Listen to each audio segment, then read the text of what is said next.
ہر کوشش کی اور یہ پوری کوشش کی کہ جب 90 دن کے اندر واضح تھا، آئین کے اندر واضح تھا کہ 90 دن سے زیادہ، جب اسمبلی ڈیزالو کی ہم نے، قربان کی اپنی دونوں اسمبلیز، تو جب یہ واضح تھا کہ 90 دن کے آگے نہیں جا سکتا الیکشن، تو انہوں نے پوری کوشش کی، گورنرز کو ساتھ ملایا، انہوں نے ہر کوشش کی کہ کسی طرح یہ الیکشن نہ ہو. اور سپریم کورٹ نے جب آج فیصلہ کیا تو میں پہلے تو سپریم کورٹ کو یہ کہنا چاہتا ہوں کہ قوم آپ کے ساتھ کھڑی ہے. قوم اس ملک میں ترسی ہوئی ہے انصاف کے لیے، رول آف لا کے لیے. اور میں آپ کو یقین دلاتا ہوں کہ یہ 99 نہیں ہے، 98 99 میں جب اس نے اسی نون لیگ نے ایک سپریم کورٹ کے چیف جسٹس کو ڈنڈوں سے اٹیک کیا اور بھگوایا وہاں سے، اور پھر پیسے دیے، وہی رفیق تاڑڑ وہ پیسے لے کے بریف کیس لے کے گیا اور کوئٹہ بینچ خریدے. اور وہ چیف جسٹس جو سب آج تک سب سجاد علی شاہ کو سمجھتے ہیں کہ وہ ایک ایماندار دیانتدار چیف جسٹس تھا، اس کو سپریم کورٹ سے انہوں نے ہٹوایا. انہوں نے جوڈیشری کو تقسیم کیا. اور آج میں یہ دیکھ رہا ہوں لا منسٹر نے جو یہ سٹیٹمنٹ دی ہے، شرمناک ہے. پھر سے جوڈیشری کو تقسیم کرنے کی کوشش کی، جبکہ 5 ممبر بینچ نے سب نے ایک ہی چیز کہی کہ 90 دن سے آگے نہیں جا سکتا، 90 دن کے اندر الیکشن ہوں گے. 5 نے یہ کہا، اور انہوں نے 2 نے نہیں اتفاق کیا، لیکن اس چیز کے اوپر تو 5 متفق تھے کہ 90 دن کے اندر الیکشن کروانے. اور میں یہ جو لا منسٹر کی جو کوشش ہے اور نون لیگ کی ہمیشہ یہ کوشش رہی ہے کہ یہ انصاف سے بھاگتے ہیں، یہ آزاد عدلیہ کو کبھی نہیں چاہیں گے، کیونکہ یہ سارے اداروں کو کنٹرول کر کے ہی غیر قانونی چیز کر سکتے ہیں. جب تک ججز ان کے کنٹرول میں نہ ہوں، اور یہ جب ایک جج کو ٹیلی فون کر کے کہہ رہے ہیں کہ بے نظیر کو 3 سال نہیں 5 سال سزا ملنی چاہیے، یہ اس طرح کے ججز چاہتے ہیں. ان کو کبھی بھی آزاد اور کریڈیبل دیانتدار عدلیہ ان کو کبھی بھی پسند نہیں تھی. اور یہ آج حیرت یہ ہے کہ سپریم کورٹ کا فیصلہ آ گیا، لیکن ایک فضا ملک میں بنی ہوئی ہے کہ پھر بھی شاید 90 دن میں الیکشن نہ ہو. یہ اس سے کیا چیز ہمیں سمجھ آتی ہے کہ اتنا نقصان پہنچایا ہے اس مافیا نے، یہ شریف مافیا اور زرداری مافیا نے اتنا نقصان پہنچایا پاکستان کے اداروں کو کہ لوگوں کو اعتماد ہی اٹھ گیا ہے. اب سپریم کورٹ جب فیصلہ کر دے تو اس پہ گنجائش کیا رہ گئی؟ لیکن آپ تجزیہ نگار دیکھیں، سارے کہہ رہے جو ہوں گے بھی 90 دن میں الیکشن یا نہیں ہوں گے. یہ سوال ہی کرنے کا مطلب یہ کہ اتنا نقصان پہنچایا پاکستان کی جمہوریت کو، پاکستان کے اداروں کو، کہ لوگوں کو اب اس چیز پہ اعتماد ہی نہیں ہے کہ یہ ہوگا یا نہیں ہوگا. میں آج اپنی پارٹی کی طرف سے، پاکستان کی عوام کی طرف سے پھر سے اپنے سپریم کورٹ کو یہ پورا یقین دلاتا ہوں کہ ہم سب آپ کے ساتھ کھڑے ہیں. ہم انشور کریں گے، ہم پورا زور لگائیں گے کہ کوئی چیز اب غیر آئینی نہ ہو. کسی طرح یہ مافیا اپنے آپ کو بچانے کے لیے، پھر نہ الیکشن سے نکلنے کے لیے کوئی ایسے حربے نہ استعمال کرے جو انہوں نے 99 میں کیے تھے. آج کل سوشل میڈیا کا زمانہ ہے، دنیا بدل چکی ہے. آج جو پاکستان کا نوجوان ہے اس میں وہ شعور ہے جو کبھی پہلے نہیں تھا. جب 98 99 میں جب بھی انہوں نے سپریم کورٹ پہ حملہ کیا تھا تو اس طرح کا شعور نہیں تھا. لوگوں کے پاس ایسی یہ جو انفارمیشن کی ریولوشن آئی ہے، یہ جو موبائل فون کے ذریعے آئی ہے، یہ ایسا شعور کسی میں بھی نہیں تھا. تو وہ تھوڑی دیر کے بعد ایک دم چپ کر کے ایشو سیٹل ہو گیا. مائٹ از رائٹ ہو گئی، جس کی لاٹھی اس کی بھینس بن گئی. جنگل کا قانون آ گیا کہ جب آپ نے چیف جسٹس کو بھگا دیا تو سارے چپ کر کے بیٹھ گئے. آج پاکستان بدل چکا ہے. اس ملک میں ساری قوم سارے ایشو سمجھ چکی ہے. یہ جو آج آپ قوم دیکھ رہے ہیں جو 30 بائی الیکشن جتوائیں اور جو ہر اوپینین پول کہتا ہے کہ قوم کیوں تحریک انصاف کے ساتھ کھڑی ہے؟ موبائل فونز کی وجہ سے. یہ جو آج سوشل میڈیا ہے، سوشل میڈیا نے وہ لوگوں میں ایسا شعور ہے کہ 1 گھنٹہ لگتا ہے، آپ کوئی جھوٹ بولیں 1 گھنٹے کے اندر سارا اگلا پچھلا بتا دیتے ہیں آپ کو کہ آپ نے پہلے کیا کہا تھا. اور اسی وجہ سے یہ پارٹیز نیچے گئی ہیں، جو مافیاز ہیں اس لیے ایکسپوز ہوئے ہیں لوگوں کے سامنے، کیونکہ ان کی ساری پرانی سٹیٹمنٹس تیار ہیں، لوگوں کے پاس ہے موبائل فون پہ. نہیں ہے تو سوشل میڈیا نکال لیتا ہے، اور جتنی تیز چیزیں وائرل ہوتی ہیں اخبار تو کل نکلے گا، آج ہی ساری شام کو سب کو پتا چل جاتا ہے ایشوز کا. تو میں آج کے فیصلے کے بعد جو ہم نے جیل بھرو تحریک تھی اس کو ہم نے اب ختم کیا، اور انشاءاللہ سیٹرڈے کو ہفتے کو مغرب کے بعد ہم پورا لانچ کر رہے ہیں اپنی الیکشن کیمپین. ہر ڈسٹرکٹ کے اندر میں اپنی کارکنوں کو، تحریک انصاف کے عہدیداروں کو آج بتا رہا ہوں کہ ہر ڈسٹرکٹ میں آپ نے نکلنا ہے، کارنرز میٹنگ کرنی ہے، ایک جلسہ کرنا ہے، اور ادھر میں آپ سب کو اپنے یہاں سے خطاب کروں گا. اور اس کا مقصد یہ ہوگا کہ قوم کو میں یہ بتاؤں گا کہ جس دلدل میں ہم آج پھنس گئے ہیں اس سے نکلنا کیسے آپ، تو وہ کون سے ہم نے چیزیں کرنی ہیں پاکستان کو نکالنے کے لیے. کیونکہ یہ جو بیٹھے ہیں تو اب تو سیدھا مزید اندھیرے اور دلدل میں جا رہا ہے ملک، ان کے پاس تو اب کوئی راستہ نہیں ہے. انہوں نے جو معیشت کو جدھر پہنچا دیا ہے اب تو ان کے پاس کوئی اس کا راستہ ہی نہیں ہے. ان کا تو صرف ایک ہی راستہ ہے کہ کہیں سے قرضے لے لو، لیکن کیسے قرضے واپس کرنے ہیں ان کے پاس تو کوئی روڈ میپ نہیں ہے. اور نہ باہر کی کوئی بھی سرمایہ کار یا فورن انویسٹرز، نہ ان کا کوئی اعتماد رہ گیا ان پہ، نہ اندر سے کسی کا رہ گیا. اور وہ جو موڈیز کی لیٹسٹ ریٹنگ آئی ہے، جو کریڈٹ ایجنسی ہے جو فیصلہ کرتی ہے کہ ملک کی کتنی سکت ہے، کتنی طاقت ہے قرضے واپس کرنے کی، تو اس میں تو سب سے نیچے پاکستان اب پہنچ گیا. پاکستان کی تاریخ میں کبھی اتنا نہیں نیچے گرا. تو باہر سے نہ کسی نے کوئی پیسہ لگانا ہے پاکستان میں، نہ اندر سے، تو ان کے پاس تو اب ایک بند گلی میں پہنچ گئے ہیں، پاکستان کو پہنچا دیا ہے. تو انشاءاللہ ہفتے کی رات کو میں آپ کے سامنے ایک روڈ میپ رکھوں گا، کیونکہ الیکشن اب ہم اپنی کیمپین اناؤنس کرتے ہوئے آپ سب کو بتائیں گے کہ ہم نے اب کرنا کیا، آگے ہم نے کیسے کون سے وہ قدم اٹھانے ہیں جو انشاءاللہ پاکستان کو اس مشکل مرحلے سے نکالے گا. میں جو دوسری بات کرنا چاہتا ہوں آج وہ یہ کہ پچھلے 10 مہینے میں جس طرح کے پاکستان میں ہمارے لوگوں کی بنیادی حقوق جس طرح ان کو پامال کیا گیا، رد کیا گیا، جو ہمارے خلاف پرسیکیوشن کی گئی، انتقامی کارروائی کبھی پاکستان کی تاریخ میں ایسے نہیں ہوئی.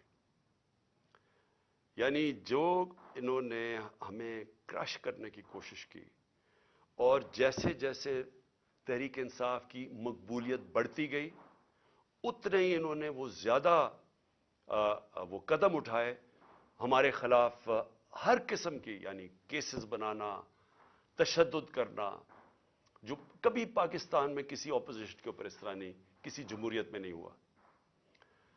ہمارے لوگوں کے اوپر میں کبھی بھی بھول نہیں سکتا کہ جو تشدد کیا گیا اعظم سواتی پہ، شہباز گل پہ، جو صحافیوں سے کیا گیا، یعنی کبھی اس طرح کے جو ارشد شریف، یعنی دردناک کہانی ارشد شریف کی کہ کیسے اس کے اوپر اس کو دھمکیاں دی گئی، موت کا خطرہ تھا، ملک سے باہر گیا، پھر کیسے شہید کیا گیا اس کو، اور باقی صحافیوں سے جو کیا گیا، جمیل فاروقی ننگا کر کے اس کو تشدد، ایاز امیر جیسے ایک دانشور جن کی رسپیکٹ ہے، عزت ہے معاشرے میں، ان کو جو ذلیل کرنے کی کوشش کی گئی، سمیع ابراہیم اس کو جو کیا، غلام حسین کو اٹھا کے جیل میں ڈال دیا، اور پھر جو سوشل میڈیا کے لوگوں سے جو کیا گیا، لوگوں کو اٹھایا گیا.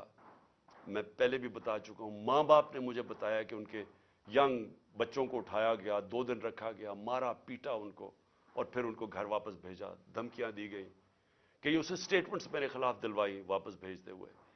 یہ کبھی ایسے پاکستان میں نہیں ہوا. ہمارے کتنے لوگوں کو 25 مئی پہ کیسز بنائے گئے، اب پھر نئے کیسز بنا دیے۔ کل جو اسلام آباد میں طلب کیا گیا مجھے، سب کو ڈیٹ پتا تھی، ساروں کو جب ڈیٹ فکس کر دی عدالت نے تو سب کو پتا تھا میں آ رہا ہوں اسلام آباد۔ سب کو پتا ہوں کہ میں پہلی دفعہ جب سے مجھے یہ گولیاں لگی ہیں اس کے پہلی دفعہ اسلام آباد آنا ہے، تو لوگوں نے تو آنا تھا، لیکن جو اب لوگوں کے جنون دیکھ کے جو بھی آپ کے سامنے وہ فوٹیج تو سامنے ہے، اس کے اوپر دہشت گردی کے کیسز بنا دیے، مزید میرے اوپر 2 اور کیسز بنا دیے، 74 کیسز ہیں میرے اوپر، ساری سینئر لیڈرشپ کے اوپر کیسز بنا دیے۔ مجھے یہ بتائیں کہ پاکستان کی تاریخ میں کس دور کے اندر اس طرح قانون کو مس یوز کیا گیا، دہشت گردی کے قانون کو کس دور میں مس یوز کیا گیا؟ میرے اوپر دہشت گردی کا پرچہ کیسے بنا؟ الیکشن کمیشن کے باہر ایک پرامن احتجاج ہوتا ہے۔ نون لیگ پوچھیں ان کے دور میں، ہمارے دور میں انہوں نے الیکشن کمیشن کے باہر احتجاج کیا، کتنے ان کے اوپر پرچے ہوئے؟ مریم نواز نے جب وہ نیب گئی، اس نے پتھراؤ کیا نیب کا، پلان کر کے ان کے لوگوں نے جا کے پتھراؤ کیا، کتنے دہشت گردی کے کیسز بنے؟ میرے اوپر 74 کیسز میں سے جو کیس بنا دہشت گردی کا، الیکشن کمیشن کے باہر احتجاج ہوتا ہے، میں گھر پہ ہوتا ہوں، میرے اوپر دہشت گردی کا کیس۔ پھر یہ جو الیکشن کمیشن جو سب پتا ہے، اب جو الیکشن کمیشن کا رول رہا ہے اس کے اندر، جب سے ہم نے اپنی اسمبلیز ڈیزالو کی، جو انہوں نے کیئر ٹیکر بنایا، جس طرح کی یعنی وہ لوگوں کو بٹھایا جو ہمارے دشمن ہیں، کسی طرح بھی وہ نیوٹرل کیئر ٹیکر میں فٹ نہیں کرتے، الیکشن کمیشن نے ہمارے مخالفین کو یہاں کے بٹھا دیا۔ جتنے کیسز الیکشن کمیشن کرتا ہے ہمارے خلاف، سب کو پتا ہے کہ اس سے زیادہ جانبدار الیکشن کمیشن آیا نہیں ہے۔ وہ الیکشن کمیشن پہلے میرے اوپر کیس لگا تھا توشہ خانہ کا۔ توشہ خانہ کا کیس ہے کیا، میں ذرا آج سب قوم کے سامنے کلیئر کر دوں۔ 70 سال سے پاکستان کا قانون کیا ہے؟ جب بھی آپ کو کوئی باہر سے گفٹس ملتی ہیں، جو 70 سال سے ہیڈ آف سٹیٹس کو گفٹ ملتی ہیں، بیوروکریٹس کو ملتی ہیں، جنرلز کو، آرمی چیف کو ملتی ہیں، قانون یہ ہے کہ وہ جاتا ہے توشہ خانہ میں، اور پرانے زمانے میں 20% یا 15% آپ دیتے تھے اور آپ وہ گفٹ رکھ سکتے تھے، یہ قانون تھا۔ ہمارے زمانے میں وہ 50% ہم نے کر دیا، 50% آپ توشہ خانہ میں دیتے تھے، آپ وہ رکھ سکتے تھے، اس کے بعد وہ آپ کی پراپرٹی بن جاتی تھی۔ آج تک کبھی کسی سے پوچھا کہ اس نے اس کے بعد کیا کیا؟ میری مرضی، میری پراپرٹی ہے، میں جو مرضی کروں۔ اس کے اوپر کیس کر دیا ہے۔ میں چیلنج کرتا ہوں کہ جس دن یہ عدالت میں جائے گا یہ کیس فارغ ہو جائے گا۔ لیکن جنہوں نے توشہ خانہ سے چوری کیا، آصف زرداری نے اور نواز شریف نے، گاڑی آپ توشہ خانہ سے نہیں نکال سکتے۔ 4 گاڑیاں نواز شریف نے رکھی استعمال کر کے، 8 سال کے بعد کہتا جی توشہ خانہ میں پیسے دے کے لیتا ہوں۔ زرداری نے 4 گاڑیاں توشہ خانہ سے نکالی۔ یہ تو قانون، یہ تو چوری ہے۔ ان کے اوپر کیس نہیں ہے، ان کے کیس بھی پڑا ہوا تھا نیب میں، وہ نیب نے خارج کر دیا وہ کیس۔ اور دوسرا کیس ہے فورن فنڈنگ کا۔ پہلے تو پتا چلا کہ وہ فورن فنڈنگ ہی نہیں تھی، اس کے بعد الیکشن کمیشن نے چینج کیا، پروہیبٹیو فنڈنگ، اس کے اندر تو کچھ تھا ہی نہیں کیس میں۔ اس کیس کو جو عدالت نے رد کیا ہوا ہے، بیل دے دی ہے سب کو، مجھے اس کے اوپر وارنٹ نکال دیے، جس وقت وہ عدالت میں جائے گا وہ خارج ہو جائے گا۔ لیکن دوسری طرف ذرا دیکھیں کہ ان کے کیسز جو معاف ہوئے ہیں،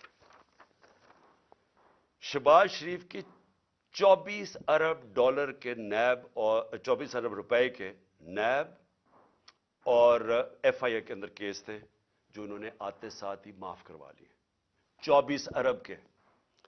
نواز شریف کے ایون فیلڈز کے اندر، مریم نواز کے ایون فیلڈ ریفرنس میں جو یہ مے فیئر کے فلیٹ ہیں، کیونکہ میں یاد کرا دوں لوگوں کو، یہ ہم نے نہیں اس کے اوپر کیس کیا تھا جو سارا وقت میرے اوپر یہ سب بولتے ہیں۔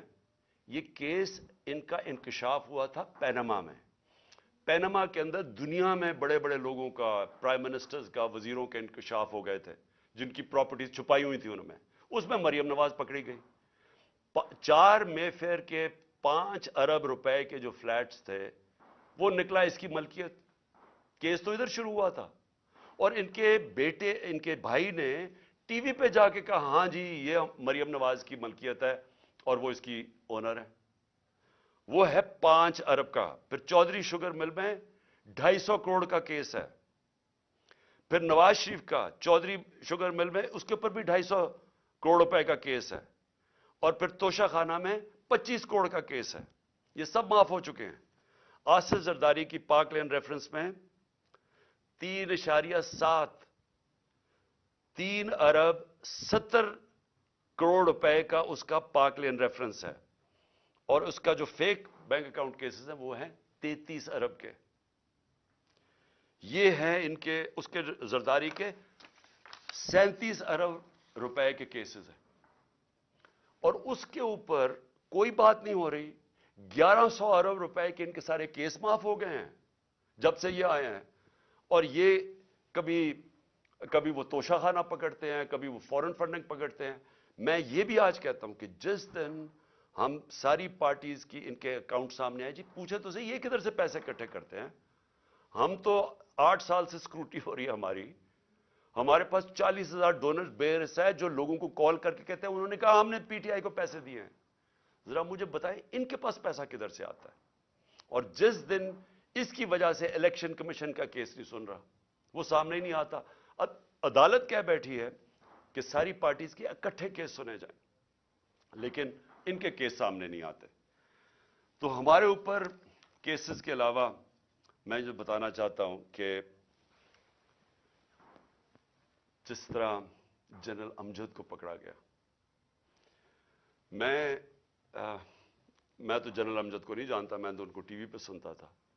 لیکن اگر کسی کو کوئی شک ہے کہ اگر کوئی محب وطن پاکستانی جو اس ملک کی درد رکھتا ہے، جس طرح وہ بولتے ہیں اور اپنے دل کی بات کرتے ہیں، اس کو اگر اٹھا کے جیل میں ڈال دیا، اور یعنی ہم سب اپنے آپ سے پوچھیں نا کہ اس کا مطلب پاکستان میں تو جمہوریت ختم ہو گئی ہے.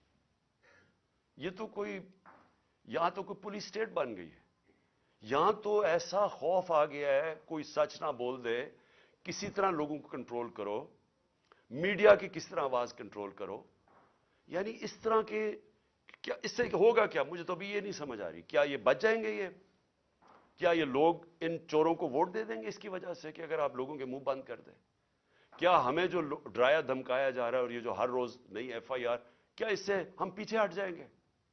ہمارے لوگ اس وقت جو جیلوں کے اندر گئے ہیں، جیل بھرو تحریک میں، ہر دوسرے شہر میں جاتے تھے اور زیادہ لوگ جیلوں کے لیے تیار ہو جاتے تھے.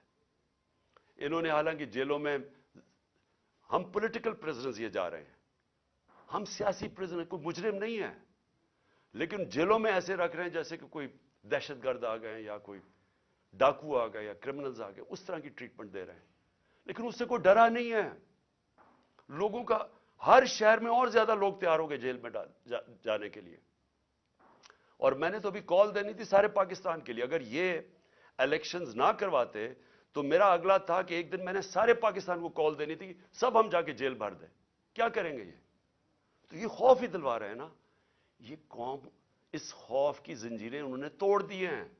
کسی کو خوف نہیں ہے اس کا، لیکن ملک کو تباہی کی طرف دھکیل رہے ہیں.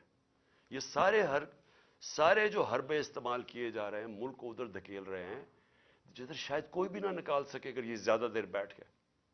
میں ایک آج بات کرنا چاہتا ہوں، آخری 2 پوائنٹس ہیں میرے اوپر حملہ ہوتا ہے، مجھے پتا ہوتا ہے، اس سے پہلے میں بولتا رہا کہ میرے اوپر حملہ کرنے لگے ہیں، یہ میرے اوپر اٹیمپٹ ہونے لگا ہے، دینی انتہا پسند کے نام پہ مجھے مارا جائے گا. میں کہتا رہا اور میں نے کہا کہ اس میں طاقتور لوگ شامل ہیں، نام نہیں میں نے لیے. جب میرے اوپر اٹیمپٹ ہوا اور اللہ کی کوئی خاص ہی کرم تھا، اس نے مجھے بچا لیا، تو اس کے بعد میں نے ان 3 لوگوں کے نام لیے: ڈرٹی ہیری،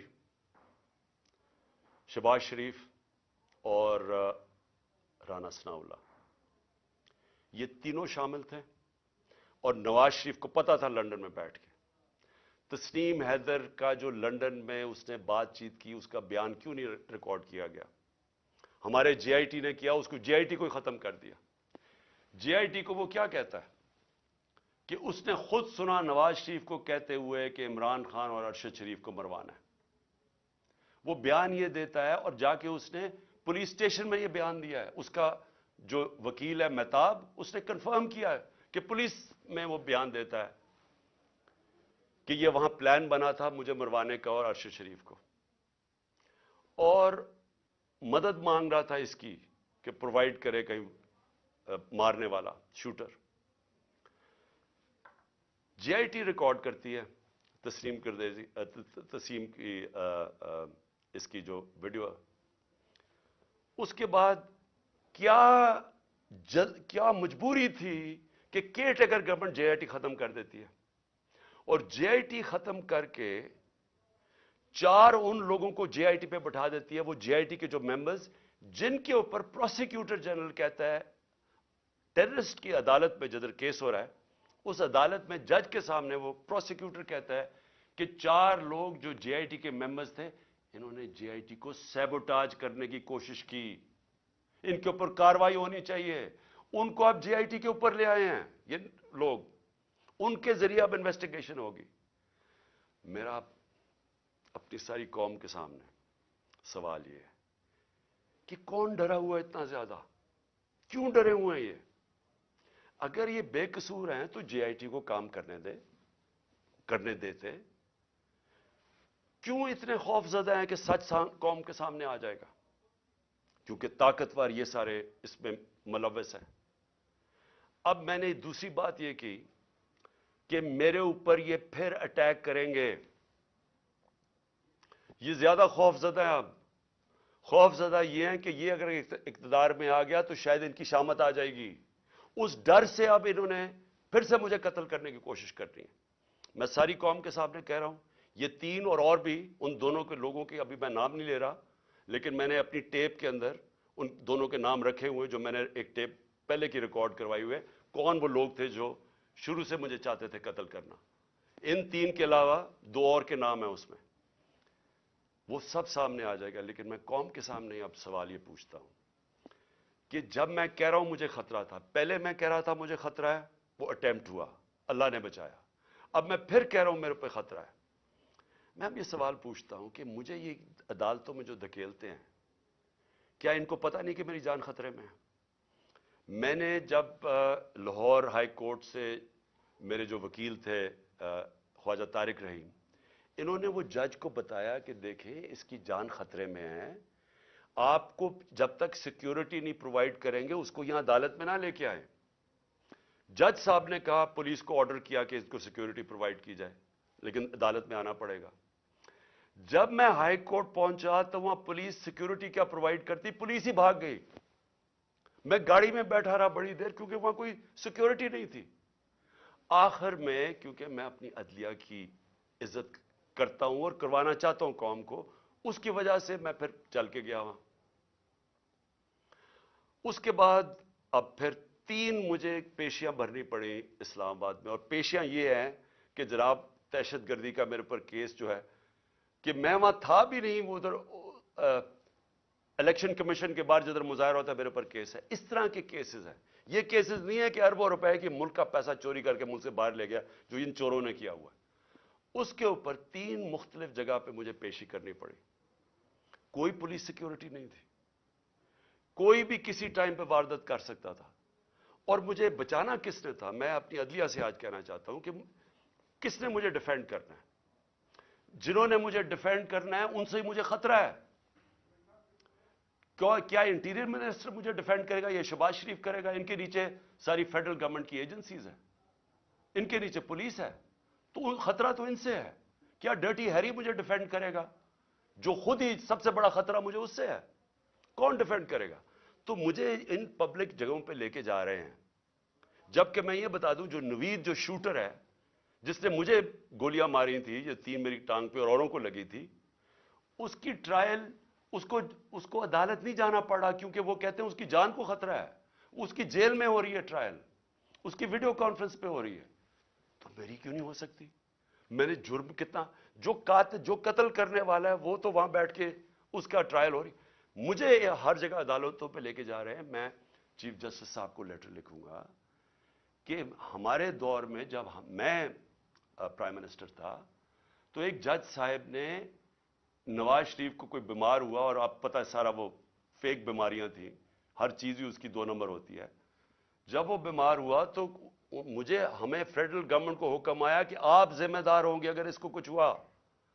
تو مجھے کچھ ہوا تو کون ذمہ دار ہوگا؟ کیونکہ جنہوں نے ذمہ دار ہونا وہ تو خود ہی مارنے کے چکر میں ہے مجھے.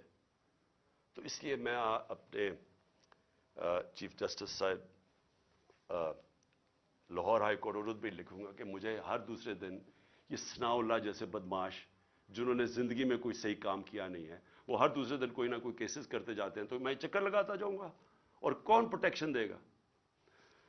میں آخری بات کرتا ہوں کہ سوال یہ ہے اب کہ یہ کیوں بھاگ رہے ہیں الیکشن سے؟ یہ جو پی ڈی ایم کی پارٹیز ہیں، الیکشن کا نام سن کے ان کی کامپیں کیوں ٹانگنی شروع ہو جاتی ہیں؟ وجہ یہ ہے کہ پبلک ان کے خلاف ہو چکی ہے. وجہ یہ ہے کہ پہلے تو 30 سال سے ان کی چوریوں کا ساری قوم کو پتا تھا، اس کی وجہ سے تو مجھے ووٹ پڑی تھی. اس کے بعد جو انہوں نے ملک کے ساتھ کیا ہے، یہ اس ملک کی تاریخ میں عوام کے اوپر اتنا ظلم نہیں ہوا جو انہوں نے کیا ہے. جب سے یہ آئے ہیں، اب یہ میں اپنا نہیں کہہ رہا، میں ڈاکٹر حفیظ پاشا کا کہہ رہا ہوں، وہ ایسٹیمیٹ کرتے ہیں کہ 1.5 کروڑ لوگ مزید غربت کی لکیر سے نیچے چلے گئے ہیں. وہ ایسٹیمیٹ کرتے ہیں کہ 80 لاکھ لوگ بے روزگار ہو چکے ہیں جب سے یہ آئے ہیں. وہ یہ کہہ رہے ہیں کہ پاکستان کی تاریخ کی سب سے زیادہ مہنگائی ہوئی ہے.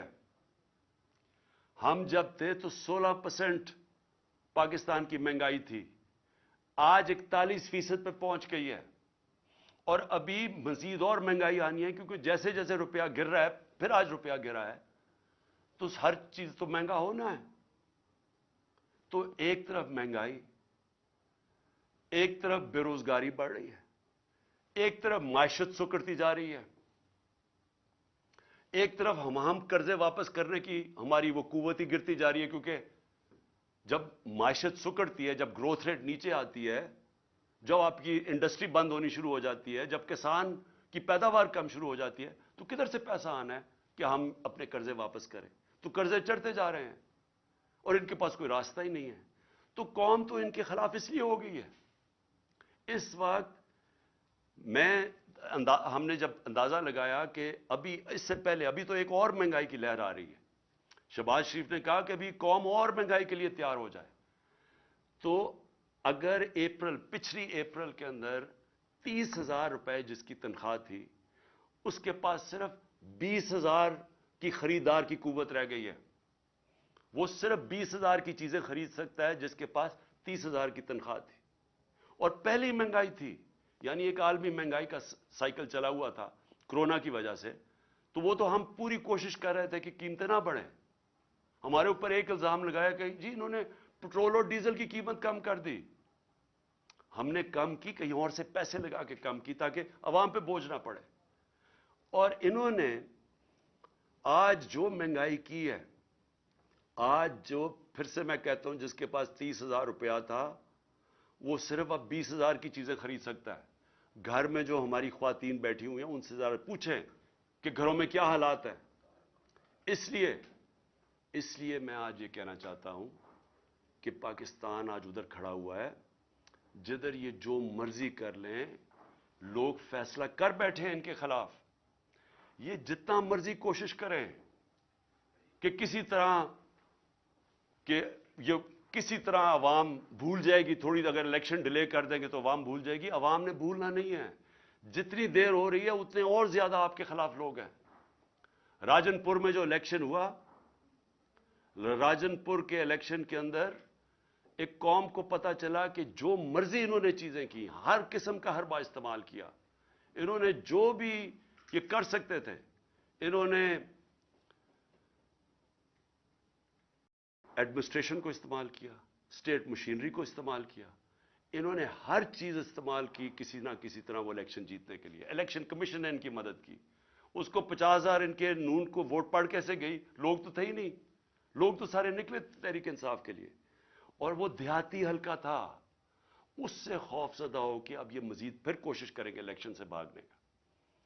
لیکن میں پاکستانی قوم کی طرف سے میسج دینا چاہتا ہوں کہ ہم آپ کو الیکشن سے بھاگنے نہیں دیں گے۔